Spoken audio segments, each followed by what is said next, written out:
ठीक है, चलिए तो स्वागत है सभी का। कैसे हैं सभी लोग?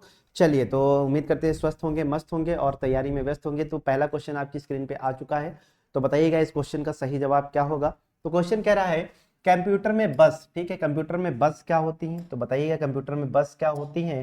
तो कंप्यूटर में बस का काम क्या होता है, तो बस क्या करती है, कह रहा है एक डेटा आइटम को इंगित करता है, रिप्रेजेंटेड एंड डेटा आइटम, जानकारी संचारित करने के लिए फिजिकल वायर का सेट है। कह रहा है एक एड्रेस आइटम को इंगित करता है, इंडिकेट्स एन एड्रेस आइटम। कह रहा है ऑपरेटिंग सिस्टम में मौजूद फाइल का एक पर्याय है। तो बताइएगा क्या होगा इसका सही जवाब। तो इसका सही जवाब हो जाएगा जो बस होती है, बस का काम क्या होता है। ये पीपीटी हो तो नहीं चुकी है, कोई बताएगा, ये क्लास हो तो नहीं चुकी है, क्योंकि मुझे लग रहा है कि हो चुकी है। चलिए तो हो चुकी है तब भी हम लोग फिर से कर लेते हैं एक बार, ठीक है। कमेंट करके बताइएगा हो तो नहीं चुकी है, शायद नहीं हुई, ठीक है। तो चलिए हम लोग शुरू करते हैं। तो बस का मतलब क्या होता है, तो बस जैसे आपको पता है कि वर्तमान समय में आप एक स्थान से दूसरे स्थान पर जाने के लिए किसका प्रयोग करते हैं, बस का प्रयोग करते हैं। इसी प्रकार कंप्यूटर में भी क्या है, बस का काम क्या होता है, बस का काम होता है डेटा का संचार करना। क्या करना है, डेटा को संचारित करना। कहाँ, आपके कंप्यूटर में। आपके कंप्यूटर में एक कंपोनेंट से दूसरे कंपोनेंट या एक पार्ट से दूसरे पार्ट तक जहां जहां डेटा की आवश्यकता होगी, तो डेटा संचार करने का काम कौन करता है, बस काम करता है, ठीक है। तो डेटा संचार की बात तो हो गई सर, डेटा संचार कौन करता है, बस करता है। तो बहुत ही बेहतरीन, आगे बताइएगा। अगर यहीं पे बात करें तो जोड़ने के लिए कैसे काम करेगा, तो जोड़ने के लिए जहां से हम डिवाइसेस को कनेक्ट करते हैं, जहां पे हम डिवाइस को कनेक्ट करते हैं उसे किस नाम से जानते हैं, बताइएगा, पोर्ट के नाम से जानते हैं। किस नाम से जानते हैं, पोर्ट के नाम से। और बस क्या होती है, आपको डेटा ट्रांसफर करती है, यानी कि कंप्यूटर में जो बस है वो क्या करती है, डेटा संचार का काम करती है, डेटा को ट्रांसफर करने का काम करती है। बसेस के माध्यम से डेटा ट्रांसफर होता है, ठीक है। अब यहाँ पे डिवाइस में क्या होते हैं, पोर्ट होते हैं। अब आप इसको रियल लाइफ से कैसे इंटरेक्ट करेंगे, कि आप वर्तमान समय पे मान लेते हैं जहाँ पे रह रहे हैं वहां से आपको घर जाना है, किसके माध्यम से जाएंगे, बस के माध्यम से जाएंगे। तो बस भी कहीं पे कहीं ना कहीं तो आपको मिलेगी ना। तो एक प्लेस होगा, उस प्लेस को जैसे आप क्या बोलते हैं, बस स्टैंड बोलते हैं। क्या बोलते हैं, बस स्टैंड बोलते हैं। तो बस स्टैंड से आपको क्या करते हैं, वहां से जाके बस लेते हैं, ठीक है। तो इसको केवल एग्जाम्पल के तौर पे समझिएगा। तो उसी प्रकार है, यहाँ पे भी क्या होते हैं, प्लेस होते हैं जहाँ पे हम क्या करते हैं, केबल को कनेक्ट करते हैं। डिवाइस में डेटा संचार करने के लिए केबल को कनेक्ट करते हैं, वो आपका मान लेते हैं बस स्टैंड हो गया। तो उन्हें हम क्या बोलते हैं, पोर्ट बोलते हैं। आप वहाँ पे क्या बोलते हैं, बस स्टैंड बोलते हैं। आप इसको अगर विश्व स्तर पे देखें तो जैसे भारत का कोई पोर्ट है, वहां से किसी अन्य देश के पोर्ट पे जो समुद्री यात्रा के द्वारा समुद्र के जो जहाज है उससे जो हम क्या करेंगे, चीजों को लाएंगे ले जाएंगे, तो कहाँ से, पोर्ट से कनेक्ट करते हैं। तो उसी प्रकार डेटा को जो केबल है जो स्थानांतरित करने के लिए जिस जहाँ से हम कनेक्ट करते हैं उनको हम बोलते हैं पोर्ट। और डेटा ट्रांसफर किस माध्यम से होता है, बस के माध्यम से होता है। बस इतना ही समझाना चाह रहे थे, दोनों क्वेश्चन पूछे जाते हैं। तो इसका सही जवाब क्या हो जाएगा, ये हो जाएगा संचारित करने का, यानी कि जानकारी को संचारित करने के लिए फिजिकल वायर का क्या होता है, एक सेट होता है। बहुत ही बेहतरीन, जो लोग लाइव में भाई कमेंट करते रहिएगा। चलिए आगे बढ़ते हैं, अगला क्वेश्चन क्या कह रहा है। अगला क्वेश्चन आपकी स्क्रीन पे आ चुका है। तो अगला क्वेश्चन आपकी स्क्रीन पे आ चुका है, कह रहा है कि सीमॉस स्टैंड फॉर। तो सीमॉस का मतलब क्या होता है, तो सीमॉस का फुल फॉर्म क्या होता है, तो बताइएगा सीमॉस आखिर होता क्या है, कोई कमेंट करके बताना चाहेगा। सीमॉस होता क्या है, कोई कमेंट करके बताना चाहेगा। तो सीमॉस का मतलब होता है क्या, कंप्लीमेंट्री मेटल ऑक्साइड सेमीकंडक्टर। क्या होता है, कंप्लीमेंट्री मेटल ऑक्साइड सेमीकंडक्टर, इसका होता है क्या, फुल फॉर्म होता है। ये तो रही सर बात फुल फॉर्म की। सर इसका काम क्या होता है, तो सीमॉस क्या होती है, एक प्रकार की कंप्लीमेंट्री मेटल ऑक्साइड सेमीकंडक्टर होता है, जो किसके रूप में काम करता है, बैटरी के रूप में काम करता है। किसमें, आपके मदरबोर्ड पे। कहाँ पे लगा होता है सर, तो ये आपके मदरबोर्ड पे लगा होता है। और मदरबोर्ड पे क्या काम करता है, तो मदरबोर्ड पे काम ये करता है कि सर जब आप क्या करते हैं, कंप्यूटर को क्या करते हैं, जो आपका कंप्यूटर होता है, कंप्यूटर की विद्युत आपूर्ति, ठीक है, विद्युत आपूर्ति को पूर्णतः बंद कर देते हैं। विद्युत आपूर्ति को क्या कर देंगे, पूर्णतः बंद कर देंगे, ठीक है, पूर्णतः बंद कर देते हैं। तब क्या होता है, कंप्यूटर को कुछ चीजें ऐसी होती हैं जिसमें जिनको पावर सप्लाई की आवश्यकता होती रहती है। जैसे आपका डेट एंड टाइम हो गया, ठीक है, जैसे आपका क्या हो गया, डेट एंड टाइम हो गया। डेट एंड टाइम जो हमेशा क्या होता है, जब भी आप कंप्यूटर ऑन करते हैं क्या होता है, हमेशा आपको सही मिलता है, ठीक है। जब भी आप ऑन करेंगे क्या होगा, आपका डेट एंड टाइम हमेशा राइट मिलता है। तो कंप्यूटर में कि आपने सप्लाई तो बंद कर दी, लेकिन डेट एंड टाइम कैसे सही रहता है? तो डेट एंड टाइम को सही रखने के लिए हमारी जो रोम होती है, जो बायोस होता है, उसको क्या होती है? पावर की आवश्यकता होती है। तो वो पावर कहाँ से जनरेट होती है? सीमॉस बैटरी से होती है। और सीमॉस बैटरी का फुल फॉर्म क्या होता है? Complementary metal oxide semiconductor. तो इस टाइप के 4 से 5 तरीके के क्वेश्चन बनते हैं। योगेश कुमार जी, हेलो योगेश जी। चलिए, तो बहुत ही बेहतरीन। तो क्या होगा सही जवाब? इसका सही जवाब होगा कंप्लीमेंट्री मेटल ऑक्साइड सेमीकंडक्टर। अगला क्वेश्चन बनता है डेट एंड टाइम से, कि अगर आपके कंप्यूटर में डेट एंड टाइम सही है तो इसके लिए जिम्मेदार कौन होती है? तो इसके लिए जिम्मेदार होती है सीमॉस बैटरी। कहता है ऐसा कौन सा उपकरण है जिसके खराब हो जाने पर आपकी डेट एंड टाइम एरर होती है और बूटिंग प्रक्रिया में आ, आ, क्या अवरोध उत्पन्न होता है? ठीक है, बूटिंग प्रक्रिया में क्या होता है?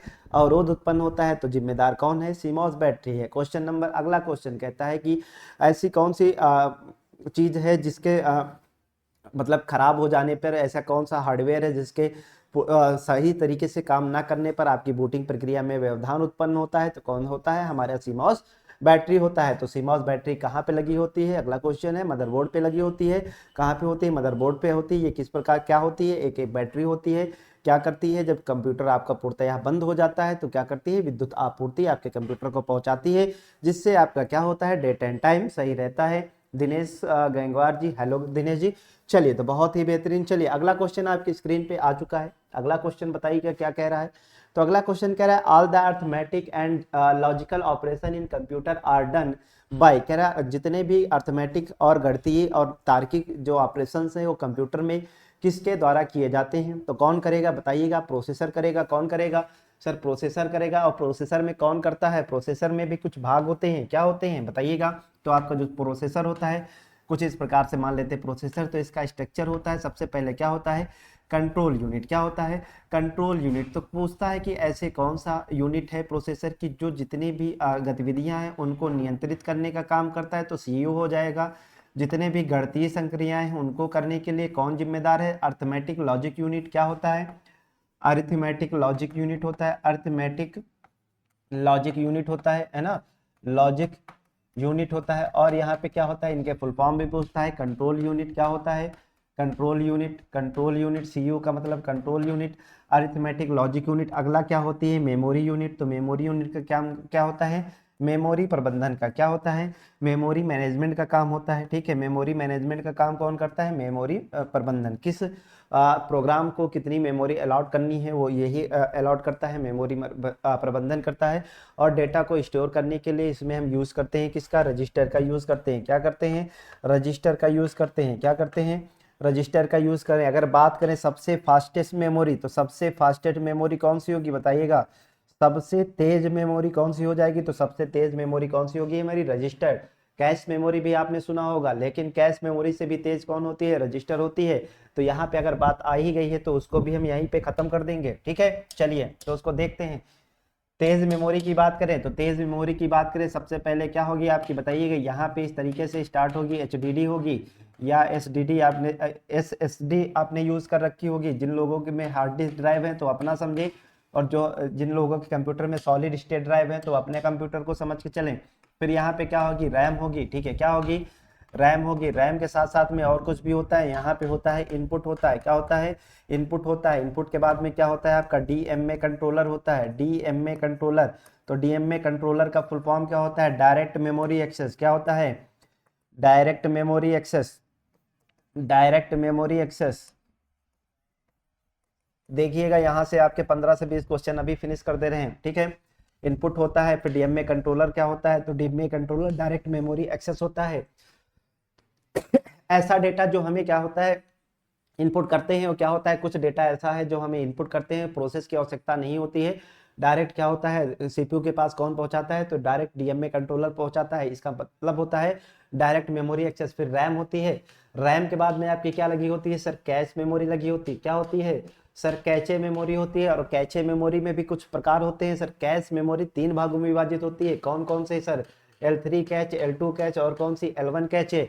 ठीक है, L3 L2 और क्या है? L1 कैच है। फिर आपका क्या होता है? CU यानी कि CPU कंट्रोल यूनिट। फिर क्या होता है? ALU। ठीक है, अर्थमेटिक लॉजिक यूनिट, ठीक है, ALU होता है। फिर यहाँ पे होता है मेमोरी यूनिट, यहीं पे क्या होते हैं आपके रजिस्टर लगे होते हैं, क्या होते हैं, रजिस्टर होते हैं, ठीक है। इसी को हम किस नाम से जानते हैं, रजिस्टर के नाम से जानते हैं।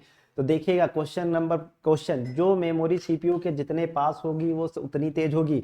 तो सबसे तेज मेमोरी कौन सी हो जाएगी, तो बताइएगा, सबसे तेज हो जाएगी आपकी रजिस्टर। सबसे तेज पहले नंबर की बात करें, सबसे तेज हो जाएगी रजिस्टर, एक क्वेश्चन। दूसरी, अगर सबसे तेज फास्टेस्ट की बात करें तो दूसरे नंबर पे L1 कैच आएगी। अगर उससे भी फास्टेस्ट बात करें, उससे भी इससे कम, तो क्या हो जाएगी, तीसरे नंबर पे L3 कैच आएगी, 2 आएगी, और चौथे नंबर पे L3 आएगी। अगर बात करें पांचवें नंबर पे आपकी कौन आएगी, रैम आएगी, और छठे नंबर पे आपकी क्या आएगी, SSD आएगी। अगर SSD के बाद में HDD भी लगी है तो 7 नंबर पे ये आएगी आपकी कैश मेमोरी, ठीक है। तो सबसे फास्टेस्ट कौन सी हो जाएगी, सबसे फास्टेस्ट आपकी रजिस्टर हो जाएगी। फिर क्या है, कैश में भी बात करें, अगर क्वेश्चन पूछ ले, चलो एक क्वेश्चन है उसका जवाब दीजिएगा। एक क्वेश्चन है, निम्नलिखित में से सबसे तेज मेमोरी की गणना कीजिए। सबसे तेज मेमोरी बताइए कि निम्नलिखित में से क्या है, निम्नलिखित में से सबसे तेज मेमोरी की गणना की, सबसे तेज मेमोरी का चयन करें, ठीक है, मेमोरी का चयन कीजिए। बहुत ही बेहतरीन क्वेश्चन आपकी स्क्रीन पे आ चुका है, ठीक है, बहुत ही बेहतरीन क्वेश्चन। ये क्वेश्चन आपको देखने को मिलता ही एग्जाम में, ठीक है। पहला ऑप्शन ABCD, तो हम यहाँ पे बहुत सारे ऑप्शन बनाएंगे, ठीक है। क्वेश्चन एक ही रहेगा, ऑप्शन बहुत सारे दे रहे हैं ABCD, ठीक है। अगला क्वेश्चन, अगला ऑप्शन, ठीक है, ABCD। तो यहाँ पे बताइएगा सबसे तेज मेमोरी कौन सी हो जाएगी, रैम हो जाएगी क्या, क्या रैम होगी, बताइएगा क्या रैम होगी, या फिर कैचे हो जाएगी, या फिर बताइएगा L3 कैचे हो जाएगी, L3, या फिर बात करें L1 कैचे। तो बताइएगा इसमें सबसे तेज कौन सी होगी, इसका जवाब दीजिए। क्वेश्चन नंबर ये 1 मान लीजिए, ये क्वेश्चन नंबर 2, यहाँ पे हो जाएगी कैचे हो जाएगी, ठीक है। कैचे के बाद में रैम हो जाएगी, रैम के बाद में क्या हो जाएगी, हम यहाँ पे रजिस्टर कर दे रहे हैं, रजिस्टर कर दे रहे हैं, ठीक है, रजिस्टर कर दे रहे हैं। रजिस्टर के बाद में हम यहाँ पे रख दे रहे हैं L1 कैचे, ठीक है। अब बताइएगा सबसे तेज कौन सी हो जाएगी, L3, L2, और क्या हो जाएगी, L1 हो जाएगी, और क्या हो जाएगी, यहाँ पे बता दें रजिस्टर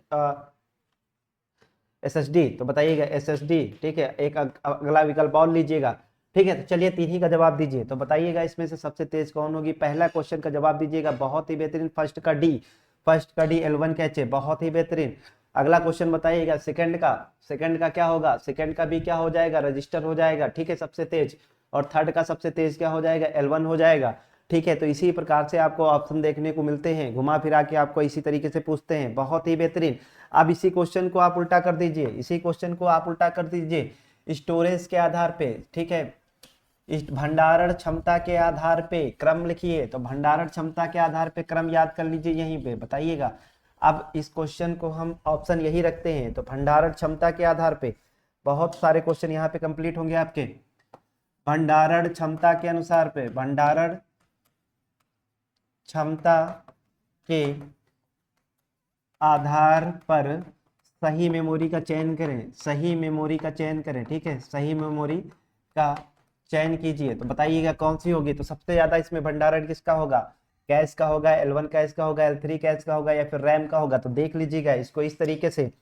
पहले वाले फिगर पे आते हैं, ये तो हो गई स्पीड, और इसी स्पीड के आधार पे हम उल्टा कर देंगे। तो सबसे ज्यादा अभी हार्ड डिस्क की है, फिर इसकी है, फिर क्या है, रैम की है, फिर क्या है, कैचे की है, ठीक है। कैचे ये तीसरा हो जाएगा, ये चौथा हो जाएगा, ये पांचवा हो जाएगा, फिर ये हो जाएगा कितना, छठा नंबर पे, और ये हो जाएगा क्या, सातवें नंबर पे। अब इसको हम ऐसे देख लेते हैं, जो मेमोरी CPU के जितने पास होगी वो उतने तेज होगी। सबसे पास में कौन सी है, रजिस्टर है, सबसे तेज है।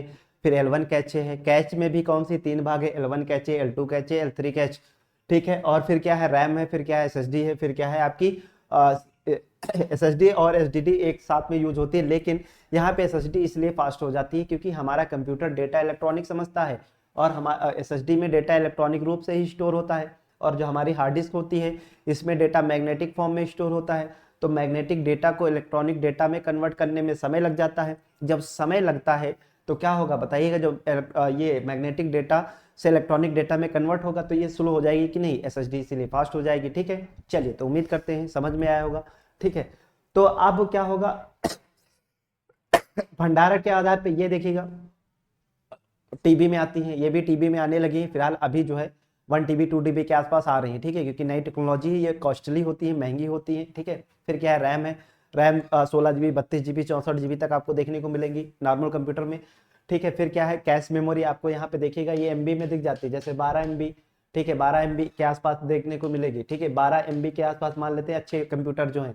ठीक है, 7 MB हो जाएगा। 7 MB के बाद में L3 ये क्या होती है, KB में आ जाती है, KB में आ जाती है। ठीक है, L3 KB में आ जाती है, ये उससे भी कम आ जाती है, बहुत कम होती है कैश मेमोरी। ठीक है, रजिस्टर। अब कैश मेमोरी तो उम्मीद करते हैं स्टोरेज के आधार पे, उनके क्रम के आधार पे तो समझ में आ गया होगा। 15 से 20 टाइप के घुमा घुमा के क्वेश्चन यहीं से पूछता है, इसी में खेलता रहता है एग्जामिनर। ठीक है, तो सभी चीजें समझ में आ गई होंगी, है ना, स्ट्रक्चर से। अब कैश मेमोरी, अब यहीं पे बात छिड़ी है, तो कैश मेमोरी को हम खत्म ही कर देते हैं यहीं पे ना। कैश ये कंप्यूटर कंट्रोल डिवाइस के बारे में जब हम लोग पढ़ेंगे, प्रैक्टिस करेंगे, तो वहां पे भी सीखेंगे ये चीजें। ठीक है, तो कैश मेमोरी अब शुरुआत हुई, तो कैश मेमोरी आखिर होता क्या है। तो कैश मेमोरी आपको बताया होगा कि जब आप क्या करते हैं अपने कंप्यूटर में या फिर डिवाइस में, कोई भी आप अपना मोबाइल ही ले लीजिए। ठीक है, तो आप इसको आज प्रैक्टिकल करके देखिएगा। आप कोई ऐसा एप्लीकेशन ओपन करिएगा जिसका आप ज़्यादा यूज़ नहीं करते हैं फिलहाल। ठीक है, उस एप्लीकेशन को यूज़ करिएगा, ओपन करिएगा, और वहाँ से जाके ऐप सेटिंग से जाके वहाँ पे उसका डेटा क्या करना है, क्लियर कैचे कर देना है। क्या करना है, क्लियर कैचे कर देना है। उसके बाद में उसको पहली बार ओपन करेंगे तो क्या होगा, समय लगेगा ओपन होने में उसको। ठीक है, थोड़ा सा डिले होता है ओपन होने में। ठीक है, तो कैश मेमोरी क्या करती है, बफर का काम करती है। जो ऐप होते हैं उनको क्या कर देती है, ऐप या फिर कोई एप्लीकेशन है या फिर कोई वेब डेटा है, तो अलग अलग स्थान पे अलग अलग कैच यूज होती है। जैसे वेब है तो वेब कैच हो जाएगी, वेब कैचे हो जाएगी। ठीक है, मोबाइल में है तो जो आपका इसमें एप्लीकेशन कैचे हो जाएगी।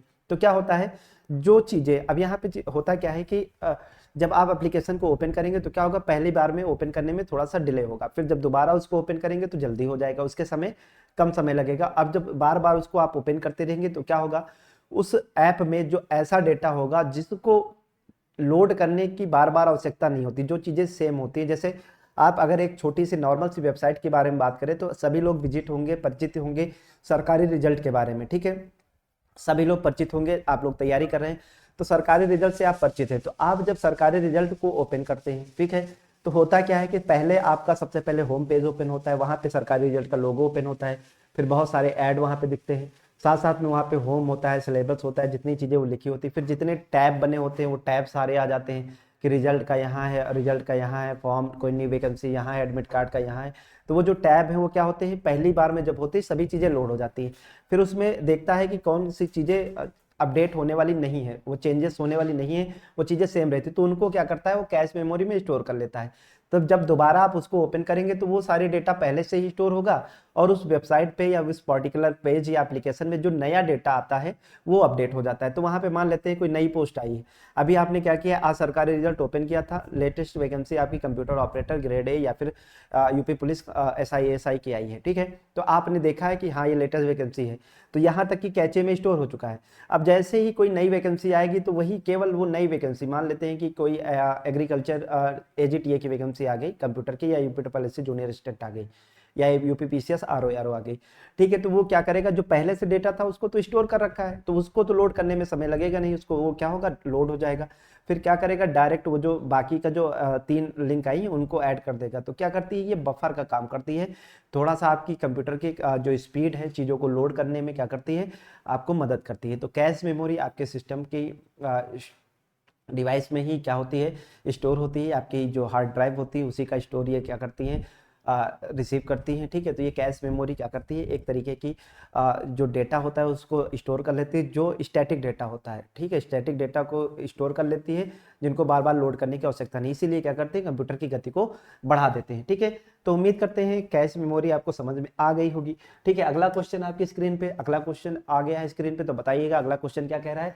कह रहा है the following basic operation are performed by computer. कह रहा है कंप्यूटर कौन से मूल ऑपरेशन करता है, तो कौन सा करता है, अर्थमेटिक ऑपरेशन करता है, बिल्कुल सही करता है, तार्किक करता है, बिल्कुल सही, लॉजिक भी लगाता है, समय और पुनः प्राप्त स्टोरेज करता है डेटा, तो डेटा को स्टोर भी करता है, और रिट्राइवल यानी कि डेटा को बाद में पुनः प्राप्ति भी करता है, तो डेटा को पुनः प्राप्त भी करता है। तो इनमें से तो क्या हो जाएगा, सभी कथन हो जाएंगे सही। ठीक है, थोड़ा सा क्लास तेज होगी, ठीक है, क्योंकि अभी अगली क्लास भी 10 बजे से है। चलिए अगला क्वेश्चन आपका आ चुका है। अभी हम introduction and history and generation of computer पढ़ रहे थे, तो वो कुछ इंट्रोडक्शन से क्वेश्चन थे, अब हिस्ट्री एंड जनरेशन के क्वेश्चन भी आ चुके हैं। ठीक है, तो मिक्स क्वेश्चन है। अगला क्वेश्चन कह रहा है vacuum tube were replaced by, कह रहा है वैक्यूम ट्यूब को रिप्लेस किया गया किसके द्वारा, तो किसके द्वारा रिप्लेस किया गया था, ट्रांजिस्टर के द्वारा। किसके द्वारा? ट्रांजिस्टर के द्वारा वैक्यूम ट्यूब को रिप्लेस किया गया। ट्रांजिस्टर किसके द्वारा रिप्लेस किए गए? तो आईसी चिप के द्वारा रिप्लेस किए गए। किसके द्वारा? आईसी चिप के द्वारा रिप्लेस किए गए। ठीक है, तो यहाँ पे वैक्यूम ट्यूब रिप्लेस किए गए किसके द्वारा? ट्रांजिस्टर के द्वारा। ठीक है, तो ट्रांजिस्टर किस जनरेशन में आया है? सेकंड जनरेशन में। ठीक है, किस जनरेशन में आया है? सेकंड जनरेशन में ट्रांजिस्टर आपका आया था। तो फर्स्ट जनरेशन में आपको पता है, कल वाली क्लास में बता चुके हैं, जो लोग नहीं देखे हैं तो वहाँ वैक्यूम ट्यूब, दूसरे में क्या था? ट्रांजिस्टर था, तीसरे में क्या था बताइएगा? आईसी चिप आ चुकी थी। यहाँ पे हमने small scale integration, medium scale integration, और क्या है फिर आपकी फोर्थ माइक्रो प्रोसेसर आ चुका था फोर्थ जनरेशन में। ठीक है, माइक्रो प्रोसेसर आ चुका था। और यहाँ पे हमने वेरी लार्ज स्केल इंटीग्रेशन, और क्या था? वेरी लार्ज, यहाँ पे large scale integration and very large scale integration सीखा था। फिर क्या था? Fifth generation. ये आपको फर्स्ट जनरेशन हो जाएगी, फर्स्ट हो जाएगी, ये सेकंड हो जाएगी, ये आपकी हो जाएगी थर्ड हो जाएगी, और ये आपकी क्या हो जाएगी? फोर्थ हो जाएगी, और ये आपकी फिफ्थ जनरेशन। फिफ्थ जनरेशन में हमने क्या? ULSI ultra, ULSI ultra large, फिर क्या था? Super large scale integration. ठीक है, तो ये टेक्नोलॉजी हमने यूज करना शुरू किया था, कल वाली क्लास में बताया था। ठीक है, तो इसी में हम डिटेल में नहीं जाएंगे। बहुत ही बेहतरीन राजन कुमार जी, स्वागत है आपका। योगेश जी 2, बहुत ही बेहतरीन। तो उम्मीद करते हैं चीजें समझ में आएंगी। सेकंड जनरेशन की बात कर रहा है ये।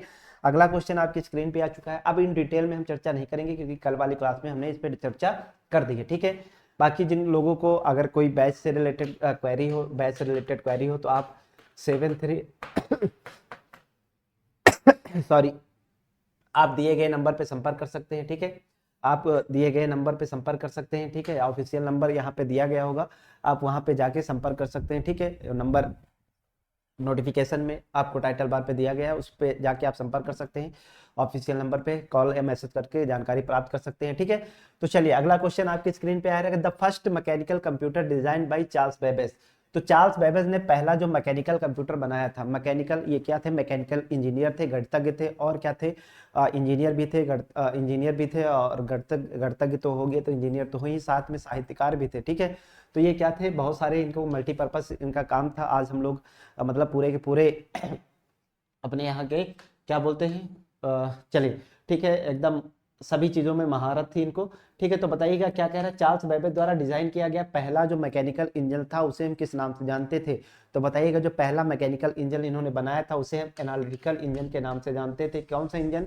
एनालिटिकल इंजन के नाम से जानते थे। तो यही जो इंजन है जो आगे चल के जो भविष्य के कंप्यूटर का आधार बना। ठीक है, भविष्य में कंप्यूटर के निर्माण का आधार बना, भविष्य में कंप्यूटर के निर्माण का आधार बना। ठीक है, कंप्यूटर के निर्माण का आधार क्या बना? निर्माण का आधार बना भविष्य में। ठीक है, तो भविष्य में कंप्यूटर के निर्माण का आधार कौन बना?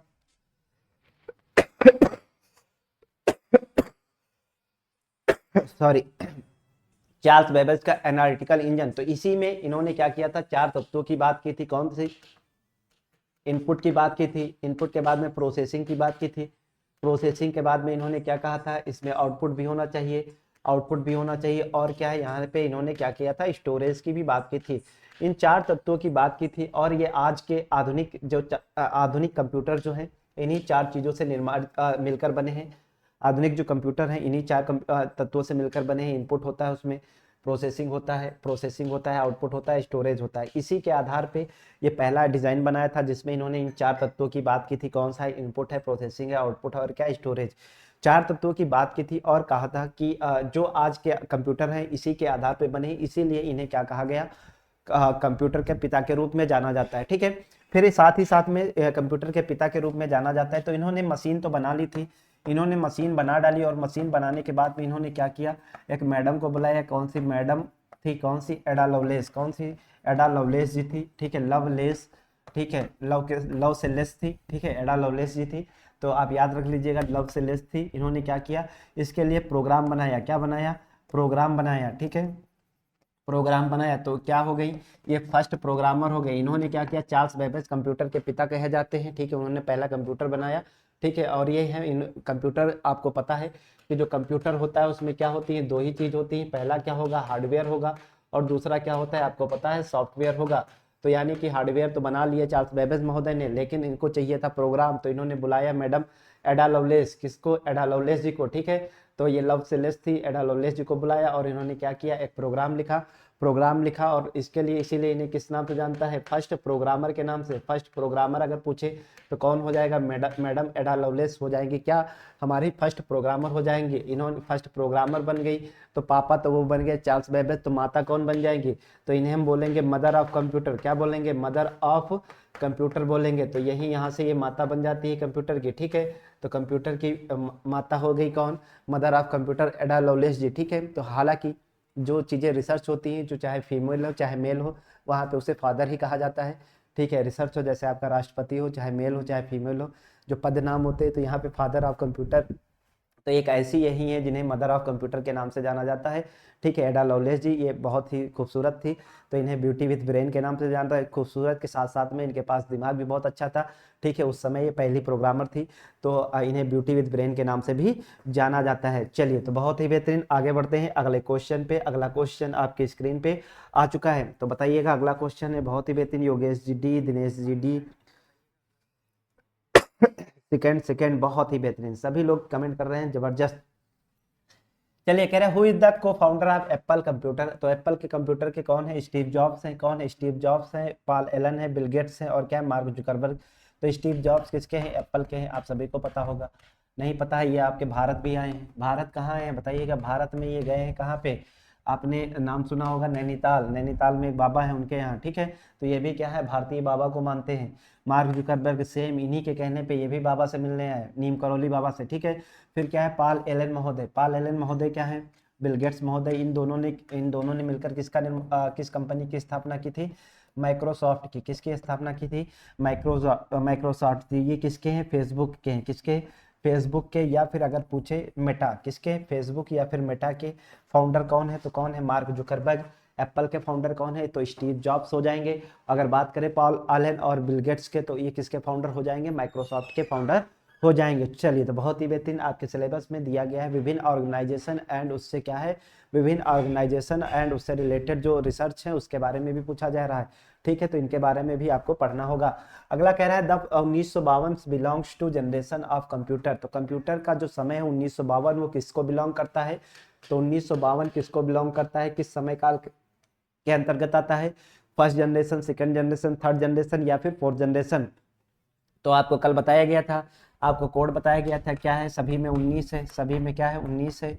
19 के साथ साथ में यहाँ पे आपको पता था 6 7 कर देना है, सॉरी, यहाँ पे करना है 4 5 6 7 और क्या कर देना है, 8 कर देना है। फिर यहाँ पे आप 0 से स्टार्ट कर सकते हैं या 6 से कर सकते हैं। 0 7 46 भी है, 40 भी है, ठीक है। तो जो ऑप्शन आपको एग्जामिनर देगा उसके हिसाब से आपको चलना है, ठीक है। फिर यहाँ पे 420 कर देना है, ठीक है। तो क्या होगा, 0 7 420 कोड 5 6 7 8, तो क्या हो जाएगा 1940। तो इससे फिर आगे एक कम करके वहाँ पे लिख देना 19, तो क्या हो जाएगा 57 है, तो ये 1956 हो जाएगा। ये 1964 है, तो यहाँ पे क्या हो जाएगा 1963 हो जाएगा। ये क्या हो जाएगा 1971 हो जाएगा, और ये क्या हो जाएगा 1979 हो जाएगा, और ये क्या हो जाएगा टिल 9 हो जाएगा, टिल 9 हो जाएगा। तो यहाँ पे 1952 का जो समय है किसके अंतर्गत आता है, इसके अंतर्गत आता है, यानी कि फर्स्ट जनरेशन 1952 का समय आएगा। अगर बात करें 1965 का समय किस काल के अंतर्गत आएगा, तो 1965 किसके अंतर्गत आएगा, थर्ड जनरेशन, किसके अंतर्गत, थर्ड जनरेशन के अंतर्गत आएगा। अगर आपको देखे, अगर आपसे पूछ ले, आपको इस तरीके से विकल्प दे दे, ठीक है, जैसे इस तरीके से दे दे कि एक में 4 हो, 5 हो, 6 हो, 7 और 8 दिया हो, तो इस प्रकार से अगर विकल्प आपको देखने को मिलेंगे तो आप क्या करेंगे, 4 5 6 7 8 लिख देंगे, और क्या करेंगे 1 2 3 4 5 लिख देंगे। तो यहाँ पे 3 से 6 से जो स्टार्ट हो जाएगा तो वहाँ पे थर्ड जनरेशन हो जाएगा, मतलब 64 के बाद से, ठीक है। तो उसको थोड़ा सा दिमाग लगाना है, बाकी आप नॉर्मल पे ही रहें तो ज़्यादा अच्छा है। थोड़ा सा यहाँ पे मैक्सिमम से 5 से 6 सेकंड लगेगा आपको कॉपी पे लिखने में, और यहाँ से अगर आपको नहीं भी याद रहता है तो आप निकाल सकते हैं, ठीक है। चलिए, तो आगे बढ़ते हैं। अगला क्वेश्चन आपकी स्क्रीन पे आ चुका है। अगला क्वेश्चन क्या कह रहा है बताइएगा। अगला क्वेश्चन कह रहा है कि ENIAC is the first automatic general purpose digital computer. What is the full form of ENIAC। कह रहा है पहला स्वचालित सामान्य उद्देश्य वाला डिजिटल कंप्यूटर है, इसका पूर्ण रूप क्या है। तो बताइएगा ENIAC का फुल फॉर्म क्या है। तो पहला डिजिटल कंप्यूटर, यानी कि फर्स्ट जनरेशन में जो कंप्यूटर थे, कौन सा कंप्यूटर निर्माण किया गया, तो पहले जनरेशन का जो कंप्यूटर था ENIAC था। एडीएक था और क्या था, एडीसैक था। ठीक है, तो ये क्या थे, प्रथम जनरेशन के कंप्यूटर थे। तो एनईएक जो है इसका फुल फॉर्म क्या होता है, तो ये होता है इलेक्ट्रॉनिक न्यूमेरिकल इंटीग्रेटर एंड क्या होता है, कैलकुलेटर होता है। क्या होगा, इलेक्ट्रॉनिक न्यूमेरिकल इंटीग्रेटर एंड क्या होगा, कैलकुलेटर। ये इसका सही जवाब हो जाएगा, यानी कि पहला हो जाएगा इसका सही जवाब। अगला क्वेश्चन क्या कह रहा है, second generation of computer were based on, तो द्वितीय पीढ़ी के जो कंप्यूटर थे वो किस पे आधारित थे, तो द्वितीय पीढ़ी के जो कंप्यूटर थे वो किस पे आधारित थे, तो बताइएगा द्वितीय पीढ़ी के कंप्यूटर किस पे आधारित थे, ट्रांजिस्टर पे, वैक्यूम ट्यूब पे, या फिर आईसी चिप पे, या फिर आईसी चिप के संस्करण पे, आईसी चिप के वर्गीकरण पे। ठीक है, तो बताइएगा द्वितीय पीढ़ी के जो कंप्यूटर थे किस जनरेशन में, द्वितीय तो पहले में वैक्यूम ट्यूब, दूसरे में ट्रांजिस्टर, तीसरे में आईसी चिप, चौथे में माइक्रो प्रोसेसर, पांचवे में क्या है, आईसी चिप के, मतलब चौथे से ही आईसी चिप के वर्गीकरण को हम यूज करना शुरू कर दिए। तो किस बने थे, ट्रांजिस्टर से द्वितीय पीढ़ी के जो कंप्यूटर थे ट्रांजिस्टर बने थे। ठीक है, तो एक बार फिर से बता देते हैं, फर्स्ट जनरेशन, यहाँ पे हो जाएगा सेकेंड जनरेशन, यहाँ पे हो जाएगा थर्ड, और कर लेते हैं फोर्थ के साथ साथ में फिफ्थ जनरेशन। पांचों जनरेशन की बात करें तो यहाँ पे क्या यूज होता था, वैक्यूम ट्यूब का यूज करते थे हम लोग। फिर यहाँ पे क्या करते थे सेकंड जनरेशन में, बताइएगा सेकंड जनरेशन में हम लोग किसका प्रयोग करते थे, ट्रांजिस्टर का प्रयोग करते थे, ट्रांजिस्टर का प्रयोग करते थे। फिर थर्ड जनरेशन में आईसीआई जैक किल्बी महोदय द्वारा डेवलप की गई। ठीक है, और यहाँ पे हमने ट्रांजिस्टरों का वर्गीकरण, अब ट्रांजिस्टर को ही हम क्या करते थे, ट्रांजिस्टरों से ही हम क्या करने लगे, आईसी बनाने लगे। ठीक है, तो यहाँ पे एसएसआई, ठीक है, और क्या है, एमएसआई हमने बनाना शुरू कर दिया। फिर यहीं पे माइक्रो प्रोसेसर आ चुका आपका, माइक्रो प्रोसेसर आ चुका, और माइक्रो प्रोसेसर के बाद में हम लोगों ने क्या किया, यहाँ पे इसी को अपग्रेड किया, यानी कि आईसी चिप को अपग्रेड किया, और यहाँ पे क्या कर दिया गया, लार्ज स्केल इंटीग्रेशन, और क्या है, वेरी लार्ज स्केल इंटीग्रेशन। फिर साथ साथ में आपको फिफ्थ जनरेशन में क्या हुआ, ultra large UL ultra large scale integration, और क्या था, सुपर लार्ज स्केल इंटीग्रेशन। ठीक है, सुपर लार्ज स्केल इंटीग्रेशन, इनका प्रयोग हमने किया।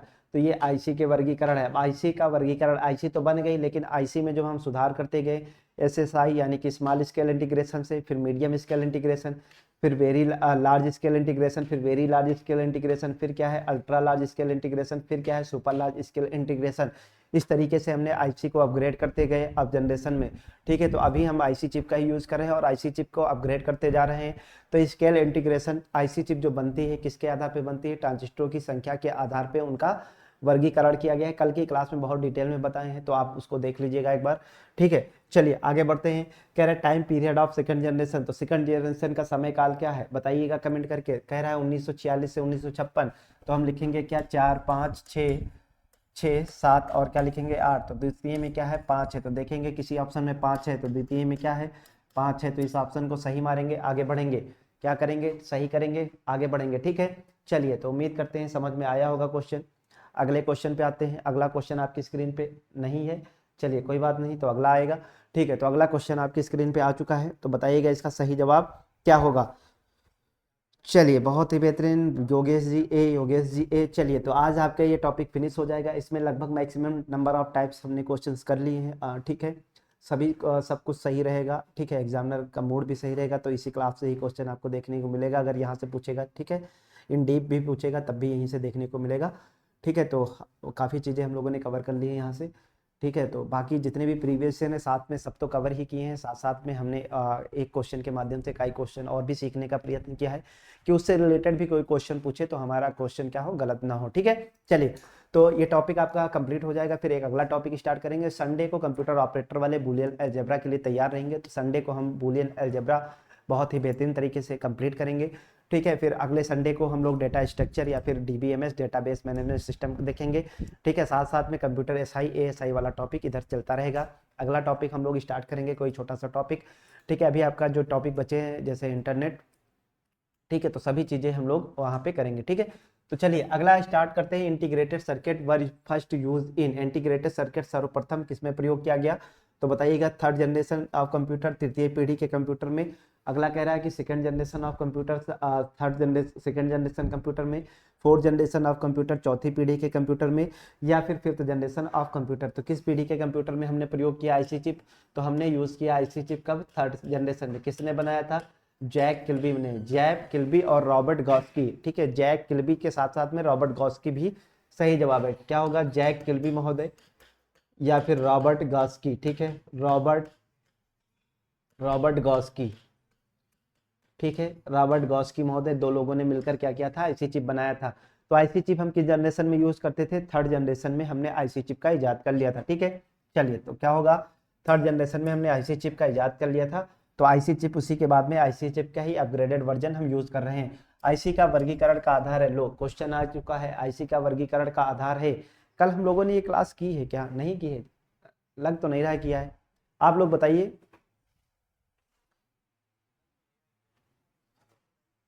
चलिए, तो आईसी का वर्गीकरण का आधार क्या है, ट्रांजिस्टरों की संख्या, उत्पाद कंपनी, कंप्यूटर के प्रकार और फिर डायोडों की संख्या। तो आईसी का वर्गीकरण का आधार क्या है बताइएगा, ट्रांजिस्टरों की संख्या, किसका है, ट्रांजिस्टरों की संख्या है, क्या है, ट्रांजिस्टरों की संख्या है। ट्रांजिस्टरों की संख्या के आधार पे हम क्या करते हैं, आईसी का वर्गीकरण करते हैं, ठीक है। ट्रांजिस्टरों की संख्या के आधार पे हम क्या करते हैं, आईसी का वर्गीकरण करते हैं। कमेंट करके बताइएगा कोई, क्या क्लास हो चुकी है ये कल। चलिए, कुछ क्वेश्चन देखे देखे लग रहे हैं, कुछ क्वेश्चन नहीं देखे लग रहे हैं। चलिए, तो वर्गीकरण क्या है, ट्रांजिस्टरों की संख्या कैसे हुई बताइएगा, संख्या किस प्रकार से हुई। तो यहाँ पे देखिएगा, सबसे पहले एसएसआई है, यानी कि small scale integration, small scale integration, ठीक है। फिर क्या है आपकी बताइएगा, एमएसआई, यानी कि medium scale integration, full form याद कर लीजिएगा, मीडियम स्केल इंटीग्रेशन, ठीक है, मीडियम स्केल इंटीग्रेशन। फिर क्या है आपकी large scale integration, large scale integration, large scale integration, integration. फिर क्या है बताइएगा, very large scale integration, very large scale integration, very large scale integration. फिर क्या है यूएलएसआई, अल्ट्रा लार्ज,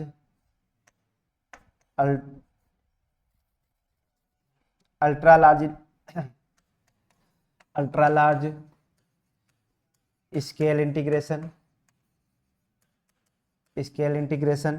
फिर क्या है बताइएगा, अल्ट्रा लार्ज के साथ साथ में फिर आई SLSI, super large scale integration, क्या है, super large scale integration, integration. तो ये जो यू और ये है फिफ्थ जनरेशन में यूज हुई, ये लार्ज और स्केल ये क्या है, फोर्थ जनरेशन में यूज हुई, और एम और एस क्या है आपकी थर्ड जनरेशन में यूज हुई, थर्ड जनरेशन में, ठीक है। ये फोर्थ जनरेशन में हुई और ये क्या हुई, थर्ड जनरेशन में यूज हुई, ठीक है। यहीं से आईसी चिप आ गई। अब इनकी संख्या के आधार पे, तो यहाँ पे क्या होता था, 10 प्लस ट्रांजिस्टर होते थे, यानी कि 10 से अधिक ट्रांजिस्टर को मिलाकर एक चिप बनाई गई थी। यहाँ पे क्या था, अब जो ट्रांजिस्टर यूज करते थे, अब 10 ट्रांजिस्टरों की पावर हम एक चिप में ला रखे थे। यहाँ पे 100 ट्रांजिस्टर की पावर, 100 ट्रांजिस्टर से 1000 ट्रांजिस्टर की पावर। फिर यहाँ पे 1000 जो इसमें है लार्ज स्केल में 1000 ट्रांजिस्टर के प्लस की पावर हम क्या करते थे, एक उसमें रख देते थे। फिर इसमें से 10,000 से 1,00,000, फिर क्या है मिलियन में हम क्या किए, मिलियन ट्रांजिस्टर की पावर किस में रख सकते थे, एक में। Small scale integration, Yogesh ji बहुत बढ़िया। चलिए, तो क्या होगा सही जवाब, इसका सही जवाब हो जाएगा वर्गीकरण किस पे करते हैं, ट्रांजिस्टरों की संख्या के आधार पे वर्गीकरण करते हैं। कह रहे the speed of microprocessor is known as, तो माइक्रो प्रोसेसर की जो स्पीड है उसे हम किस नाम से जानते हैं, कह रहा है clock speed, mega speed, bit rate, या फिर स्पीड क्लॉक साइकिल। तो किस नाम से जानते हैं, क्लॉक स्पीड के नाम से जानते हैं, ठीक है, क्लॉक स्पीड के नाम से जानते हैं, जो कंप्यूटर की सीपीयू की स्पीड होती है, ठीक है। अगला है एकीकृत परिपथ में, ये VLSI का मतलब क्या है, तो देखिएगा क्वेश्चन आ चुका है आपका, ठीक है। तो VLSI का मतलब क्या है, वेरी लार्ज स्केल इंटीग्रेशन, सभी बता दिए हैं आपके। तो 5 में से आपके जो 5 है, सॉरी 6 हैं, 6 हैं, तो 6 में से किसी का भी पूछ सकता है। तो वेरी लार्ज पूछा है, ठीक है, यहाँ पे लार्ज LSI का भी पूछ सकता है, SSI का भी पूछ सकता है, MSI का भी पूछ सकता है, तो किसी का भी पूछ सकता है। तो उम्मीद करते हैं आप सभी क्वेश्चन को कर लेंगे, ठीक है। तो चलिए अगली अभी इस क्लास को यहीं पर रोकेंगे, अगली क्लास है ऐप पे। तो चलिए मिलते हैं, सॉरी एक क्वेश्चन और भी कर लेते हैं ये वाला, कि which of the following version of computer micro processor was used, कह रहा है निम्नलिखित में से कौन से वर्ग के कंप्यूटर में माइक्रो प्रोसेसर का प्रयोग किया गया था। तो माइक्रो प्रोसेसर कब आया था, फोर्थ जनरेशन में आपका माइक्रो प्रोसेसर आया था, ठीक है। तो चलिए इस क्लास को यहीं पे रोकते हैं, ठीक है। 10 बजे से अगली क्लास है, तो मिलते हैं आप सभी को नेक्स्ट क्लास में कल शाम को 9:15 बजे। तो तब तक के लिए सभी को नमस्कार, जय हिंद, जय भारत। इसी टॉपिक को कंप्लीट करेंगे, जो 10 क्वेश्चन बचे हुए हैं, 10-15 क्वेश्चन। इन 10-15 क्वेश्चन के बाद में हम लोग एक बढ़िया बेहतरीन तरीके से कोई नया टॉपिक स्टार्ट करेंगे, ठीक है। लगभग आपका सिलेबस फिनिश होने को है, ठीक है। हो सकता है अप्रैल के लास्ट तक या फिर फर्स्ट वीक में हम ये सिलेबस कंप्लीट कर देंगे। बाकी आपका एसआई का फिर मिक्स हम लोग स्टार्ट करेंगे बहुत ही बेहतरीन तरीके से। चलिए, तो अप्रैल के लास्ट में बोले हैं ना, तो अप्रैल के लास्ट बोले हैं, ठीक है। चलिए, तो मिलते हैं अगली क्लास में, तब तक के लिए सभी को नमस्कार, जय हिंद, जय भारत।